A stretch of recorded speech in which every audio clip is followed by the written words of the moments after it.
All right, good morning, everyone. Got Mike here, and we've got another little project for the Frontier. So we're gonna take the front of the Frontier and we're gonna put this bumper on it. So haven't done a video in quite some time, mainly because I've been waiting on this bumper. So let's go ahead and talk about that. So the bumper came from P&P Engineering. It took 2 years to get it. So yeah. When I ordered it, they did say it was going to take a long time, but that time frame ran way over. I'd kind of gotten to the point where I thought I just got ripped off, but luckily I didn't. So they did finally send it to me, but it did take 2 years to get it. So if you're going to order one from them, don't be in a hurry. Hopefully they've gotten caught up. But don't expect any customer service from them either. I started messaging them when I was supposed to get this one. I started messaging P&P and nothing but crickets. So they won't respond to you. They should. Hopefully some of them there are listening. Then apparently they changed their name because it's a different URL now. Was it MCI Fab or something like that? I actually emailed them too. Yeah, crickets from them as well. But it's the same P&P Engineering store, just a different URL. So it's all the same people. I think they just probably got way behind and wasn't going too well for them, so they kind of tried to switch things up to make it a little better. Anyway, so this experience of purchasing this from P&P wasn't the greatest. Now, that being said, the bumper looks great. It was very well packaged, the shipment. It was very well padded and wrapped up. It was on a pallet that it actually fit. I've seen guys get bumpers on 4x4 pallets and the ends of them are all beat up, and they did a good job of packing this up for shipment. No issues. Bumper looks great. No issues with the product. The people making them, though, that's a different story. So anyway, enough of that. Bumper looks great. I'm going to turn the camera around. We'll talk about the bumper a little bit, what we're going to try to do to the truck, and we're going to see if we can cut the front of a truck in half and install this bumper. So this is what I got from P&P. Now, it did not come with the lights in it. I added the lights.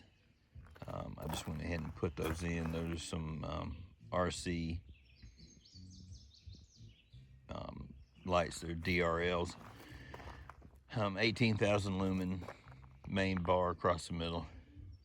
What are essentially a couple of ditch lights mounted on the sides, kind of angled off to the edges of the truck. Like I said, the workmanship on the bumper looks great. It's a little dirty. Apparently one of the kids left me a little message. Yep, all right, thanks, youngest daughter, I'm sure. Of course, no instructions or anything. It doesn't look that bad.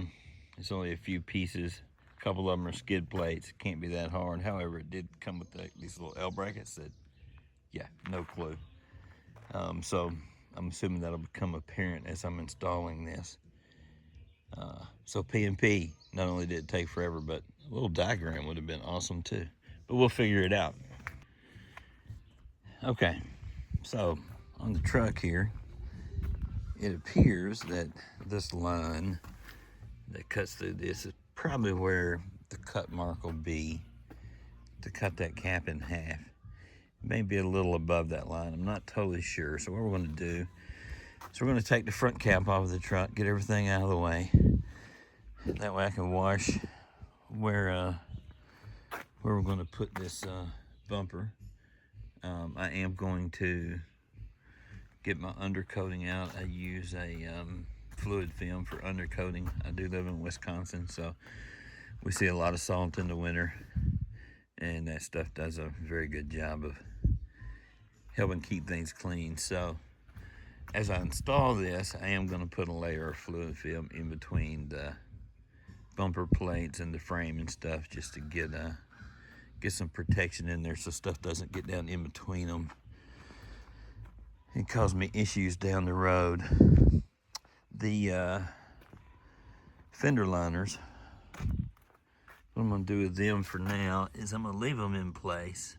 I'll get them undone so I can get the front cap off. But I'm going to leave them there until I get the other bumper on, because I'm not sure exactly what I'm going to do with them. I don't want to lose them. I don't want them to go away. I want at least as much of them as I can to stay in there to help protect those fenders and the engine bay and all that good stuff. So we'll see what ends up with those. I might try to do a melt mod on them and fold them up and try to attach them to the new bumper. We'll see. We'll have to wait till we can get the other bumper on and see what options I have for mounting that. A couple other things going in. So got a bad 12,000 pound Badlands winch. So yeah, that's the Harbor Freight version of a winch. Watched quite a few videos on them. Nobody had really had anything bad to say about them. They seem to work pretty good. They come with all the features that I need, because I'm probably going to need to relocate that solenoid off the top of it to somewhere else. And it comes with a relocation kit and all the cables. Synthetic rope, wireless remote, waterproof, the whole deal. And it's like a third of the cost of a 12,000 pound Warren. So we're going to give Harbor Freight winch a shot. I'm sure it'll be fine for the little Frontier. Boxes from the rough country lights that are already in the bumper, and then we've got an aux beam controller that we're going to use to control the lights. That's also already installed in the truck. It's just a matter of getting the bumper in and hooking the lights up. I'll pop the hood real quick and we can take a peek at that. Pretty simple run. Just one cable to get to the firewall, and then everything else connects to it under the hood. So just one penetration in the firewall and you're done, which is kind of nice. So we'll take a look at that. Probably not going to do a video on the aux beam. There's tons of videos out there on the aux beams. They're pretty simple.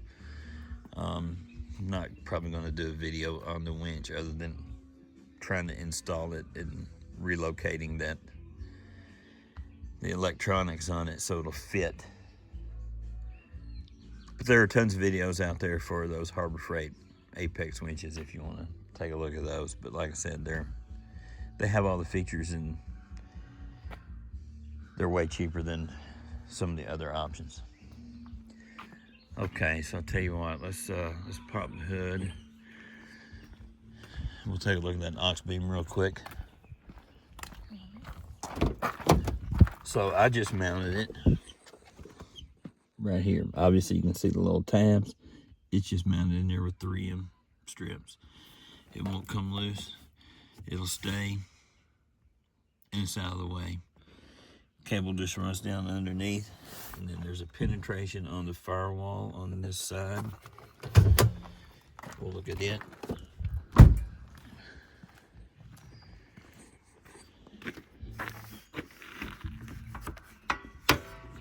Now we'll see what we can do here. Let y'all look at the sky for a minute.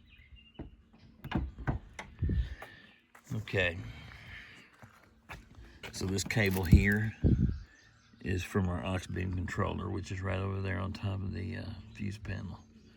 And it just runs down, and then there is the port right there where you can see it going through, and then we've got it sealed back up around it. Using the aux beam controller just means you only got to get through the firewall once, because everything else will connect directly into here. So that makes it easy. And then you just have power and ground. And then on your lights, the positive of the light will connect to here, and then you just ground the light to the chassis. Probably I'm just going to ground them all with this. They are in the same location anyway. And you just hook them up to your panel. Pretty simple install. Nothing too difficult with that. the lights on the bumper, I'm just going to run those all off of one circuit. So there'll be a tab on the aux beam. I think you may have noticed when you're looking at it, just says bumper. Push it and the whole bumper will come on. And I'm going to try to separate the lights in the bumper. So there we go. That's the project for the day. Let's see how this goes.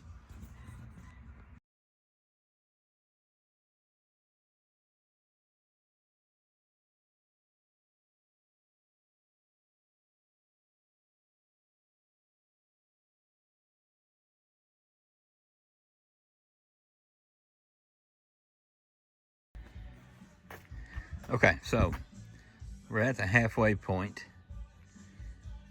Some of the things I had to pull off. So we had to pull off the original actual bumper. And then this is a cross member that went across, and you attached the front of that to it. Of course, the bottom of that's going to be gone, so we don't need that anymore. And then we took the hook off because we don't need that anymore. There were some cabling that was connected to the back of that. I just popped the little plastic pieces out, zip tied it there. The bottom parts of these were in the way. They came way down here. So I just cut those off. Left this on here to direct airflow, but got this other piece down here that was really kind of just in the way. So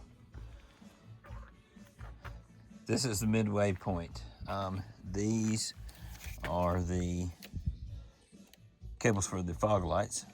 I'm not sure what I'm going to do with the fog lights yet. I'll probably just tape those up and put them up.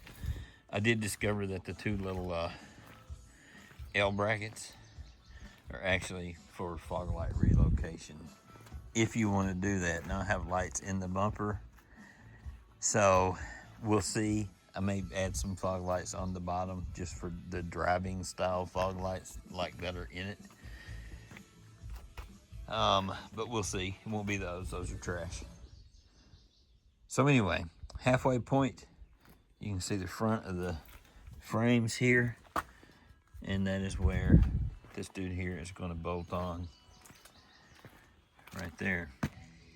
And then you got two bolts on the bottom of each side, and then there's one more bolt on the very back that I'm assuming are these long bolts here that will bolt all the way through the frame.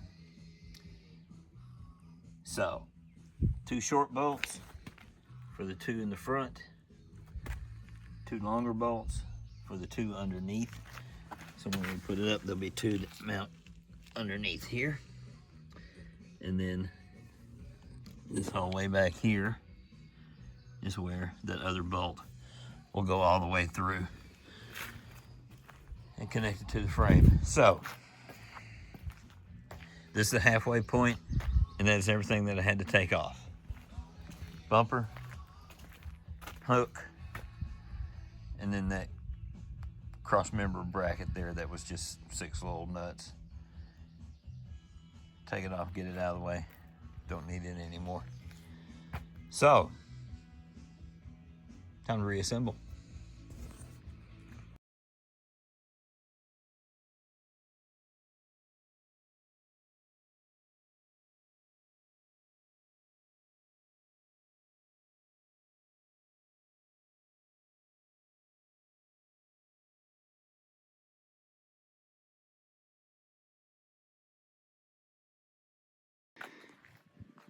Okay, so here we got the main cross member on.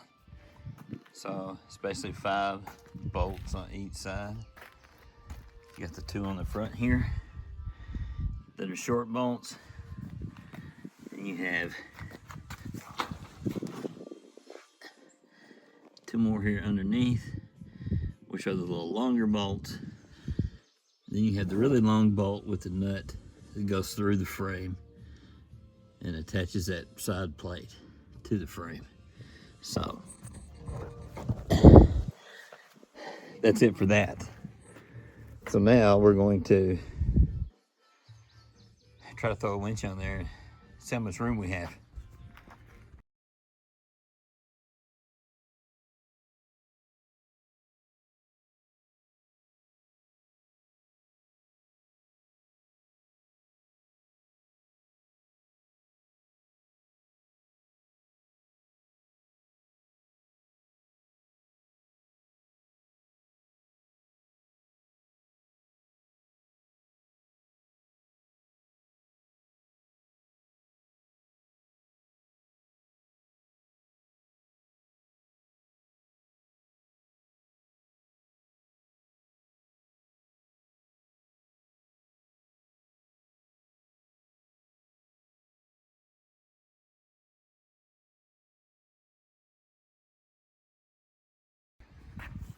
Okay, it does not appear that I'm gonna have to relocate the control box on this winch.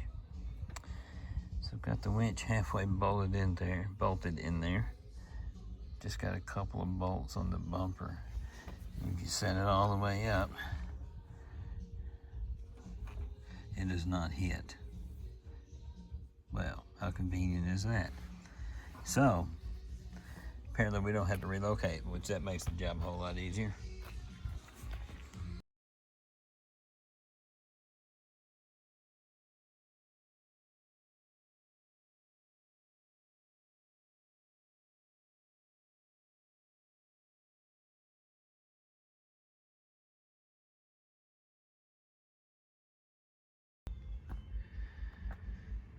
Okay, well, fast forward, we're done. Didn't get a lot of filming done. Daughter showed up, and that was kind of the end of trying to make a video. Anyway, we went ahead and put a truck together. So let's talk about it. So the P&P bumper went on pretty good. One of the skid plates doesn't really line up all that great, but it's workable. The winch went in fine. You can see it in there. I did not have to relocate the solenoid, so didn't have to do anything to the winch other than connect it. So we got the rough country lighting in and put an aux beam controller in, and we'll look at that. Okay, so the end of my video kind of messed up, so we're gonna reshoot this. Talk a little bit about the bumper. Had to make a few adjustments to how it was angled. Originally I had it sitting back a little further, but the front of it, where the lights are, was pointing up in the air. So there's plenty of adjustment on those 4 bolts there, so you can loosen those up. You can raise it a little, lower it a little, swing it back and forth. So I just tipped it out. Had to recut my piece of body there to make it fit, but the lights are shining straight now. It looks pretty good. I talked a little bit about the fender liners. What I ended up doing, as you can see right here, it made a 90-degree and went down, and I just cut from that corner across to just below where the fender liner attaches to the fender there. So still have some pretty good coverage for the fender and the engine well with that liner, so that's not too bad. Winch went in fine, lights went in fine. Like I said, did not have to relocate the electronics on that winch, so that was nice. So here's our aux beam controller, or the controller's in the truck, but this is the panel where we hook everything up. Get that off of there. So you can see what I have here is these 3 here are actually the daylight running lights for the 3 lights. And then the red and the 2 blues are the power for those lights. Why rough country has different colors for daylight running lights on different lights, I don't know, because I first hooked it up with all the blues with the red and the whites with the